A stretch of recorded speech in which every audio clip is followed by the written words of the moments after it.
नमस्कार, आप देख रहे हैं महाराष्ट्र समाचार और मैं हूं आपके साथ वैशाली। महाराष्ट्र में बड़ा राजनीतिक उलटफेर। अजीत पवार के बाद उनकी पत्नी सुनेत्रा पवार को चुना गया उत्तराधिकारी। एनसीपी ने सुनेत्रा पवार को उत्तराधिकारी के तौर पर चुना है।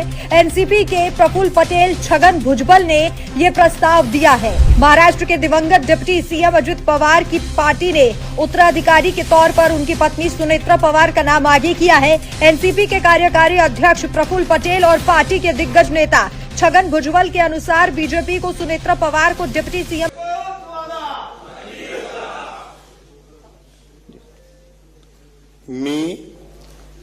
मी सुनेत्रा अजित पवार गांभीर्यपूर्वक प्रतिज्ञा करते की कायद्याद्वारे स्थापित झाले आहे अशा भारताच्या संविधानाबद्दल मी खरी श्रद्धा व निष्ठा बाळगीन।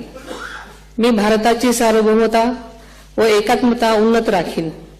मी महाराष्ट्र राज्याची उपमुख्यमंत्री म्हणून माझी कामे निष्ठापूर्वक व ससद्विवेक बुद्धीने पार पाडेन आणि संविधान व कायदा यानुसार सर्व तऱ्हेच्या लोकांना मी गांभीर्यपणे व निपक्षपातीपणे तसेच कोणाच्याही विषयी ममत्वभाव किंवा आकस न बाळगता न्याय वागणूक देईन।